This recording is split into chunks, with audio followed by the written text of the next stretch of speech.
Hello and welcome to another edition of the We Are Change talk show. I thank you for joining me. A shout out to the fine people at Liberty Movement Radio for rebroadcasting my content to an American audience. And a special thank you to the people that have donated to help keep the show operating. Your help is greatly appreciated. Today we have Josh and Mitchell Blanchard, two brothers that are making a positive impact, fighting for freedom, and it's a pleasure to have them on the show. So let's cross to that interview now. So joining me is Josh and Mitchell, who have been doing a tremendous job trying to restore freedom back to this country. It's a pleasure to have you on the show. How are you managing there today under the circumstances? Oh, thanks for having us on, Jeff. Much appreciated, mate. Yeah, look, it's been difficult. I'm not going to lie, especially, we're based here in New South Wales and, with the lockdown that we've been under and now this, medical apartheid with the whole segregated society, I'm not going to lie, it's been pretty difficult to go along with the rest of it. And, we're seeing the police brutality and just for basic things, for not like wearing a mask or just being out in the park, simply breathing fresh air. It's who would have thought we would have ever seen these sorts of scenes here in Australia? But this is the reality we're faced with. It sure is. It's horrible, the situation that many are in. The medical tyranny is unbearable. We have people walking off the job. It's catastrophic. People taking their own lives. It's devastating. So many family members are grief-stricken. They're watching this play out. And even you can see it flows on to Facebook posts. People are very miserable and very negative, and that's totally understandable. And as we're approaching Christmas, a lot of people are panicking, trying to keep their head above water. Very difficult times, and it's a financial burden that it's put them in, as well as dealing with curfews, restrictions, and all of the stress compounds. And yeah, we see people having nervous breakdowns, very treacherous times. The New World Order is harming so many, isn't it? Yeah, it is. Thanks for having us on, Jeff. You're welcome. My heart goes out to you. I've seen you dealing with cops a lot and dealing with harassment and all that. And like a lot of us have, and it's like you said, we thought we'd never see this in this country. And it's unprecedented times, isn't it? And these tyrants are starting to make their moves, and we've got to make our moves back, don't we? We certainly do. We need mass resistance, and we have seen a promising turnout at many protests, people campaigning, a whole sea of people with placards, with chants, and coming together, trying to raise each other's spirits, like-minded people coming together. That's been a strong support network, and the consistent meetups, stand in the park rallies. It's due to these events that's helped people stay positive, It's really done wonderful. So, we need more of these events and people having support networks such as this, because when you're all alone, it really makes it that much more difficult.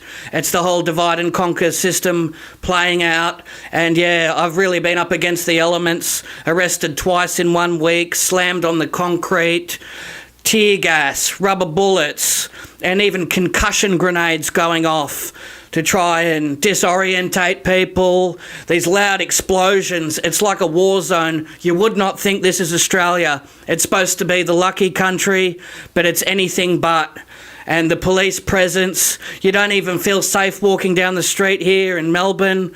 You have to look over your shoulder, the stalking, the harassment, the intimidation. And even when you stand up for your human rights and you say all the right things, they just disregard that. They violate your human rights, and we see they demand ID, show directives and the fines. They are just relentless. It's psychopathic, the way that they are operating. It's like these police and the riot squads, they've been psychologically programmed to have no compassion. Would you agree with that? Yeah, definitely, absolutely. And look, I don't want to categorize, put them into a category, because there are some good policemen and women out there. Unfortunately, we're just not seeing enough of them. We did see Alex Cooney, the officer Alex Cooney, who did resign recently, and so he can speak out against this. He also started the Cops for COVID Truth, and which is fantastic. And we need more of this. We really do. You don't need to resign from your job. You've got to stop enforcing tyranny. It's simple. These are innocent men and women that are just, they've got every right to be out there protesting. They've had their livelihoods virtually taken away from them. The job loss, the dealings of suicide, like the amount of suicides that have, it's built up over the last 10 years or so. Like we've just gone through the roof when it comes to suicides, but through these lockdowns and the way they've been treating us, it's gone to another level now, and it's not even being spoken about. So what do you do? They're dehumanizing us. They're demonizing us and vilifying us in the media, and so anyone that sort of goes against the government narrative is just being completely hammered. And these are just normal men and women that make this country go around. It's insane. It really is. Most certainly. And that's not why these officers joined the force. It couldn't have been. And enlisting in the academy to patrol and make sure people are wearing masks and social distancing and sanitising. Yeah, the whole way it's structured, they're enforcing this medical tyranny. And they're there to protect and serve, not harass and threaten over these restrictions, these CHO directives. And nobody here, most certainly I didn't vote for any CHO, chief health officers, nothing like that. So all of this has been forced upon us. And yeah, you don't have a say in the matter. And we see a lot of violence escalating. Recently I was down at a shopping centre and there was a domestic violence situation because they didn't want to go through with this, and people are arguing, trying to push the tyranny onto others and their loved ones.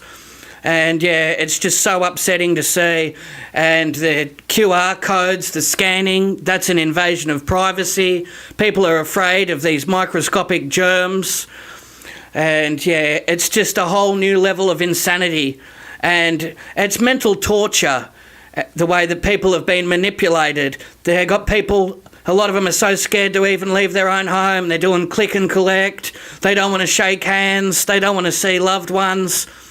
And then it goes to another level when they're denied the right to see elderly in retirement villages, attend funerals. People can't get married. I mean, a lot of situations, they just have to put their life on hold, don't they? Yeah, that's exactly right. I've had a few friends that are cops and they got into it and they don't want to be in it anymore and they are leaving. Because like you said, they didn't get in it for these reasons and to push the people into these directions. And just going back to I've heard that there's technology out there that is implementing thoughts into people's minds through Wi-Fi and all sorts of technologies, and people have just got to be aware of this stuff and just always protect yourself as much as you can and just be aware at all times. Yeah, that's an interesting subject to raise as well. There's a lot of voice of God technologies, voice to skull, and I wouldn't rule anything out. When you're dealing with a psychopathic criminal government, they're using all these resources and technology against the people.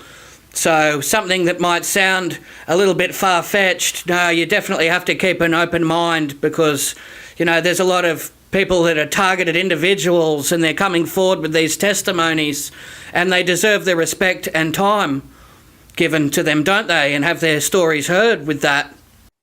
Yeah, Yeah, you always got to keep an open mind with a lot of things. People close themselves off to a lot of things and close their awareness off to many concepts. But yeah, we just got to keep unified and keep an open mind and keep positive at these times because, it's very dark times at the moment.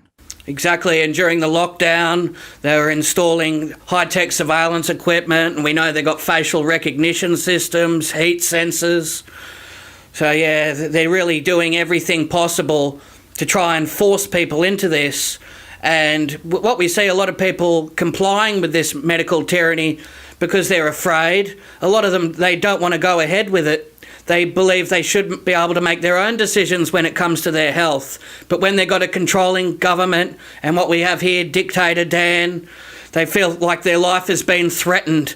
So they just have to comply. And it makes it difficult when people have families, they have bills to pay, they're trying to keep a roof over their head, children to feed. So they're willing to sacrifice their own life and go ahead with this just to keep the family afloat. And it should never, ever come down to that. In a free society, people should be able to make their own decisions, not be forced, coerced. We see the medical bribery as well taking place, coercion. It's not structured ethically. And during the lockdowns, the fast food outlets are open, the liquor stores. People can drink themselves into a stupor. But they shut down gyms. They don't want people getting sunlight on themselves. So you can definitely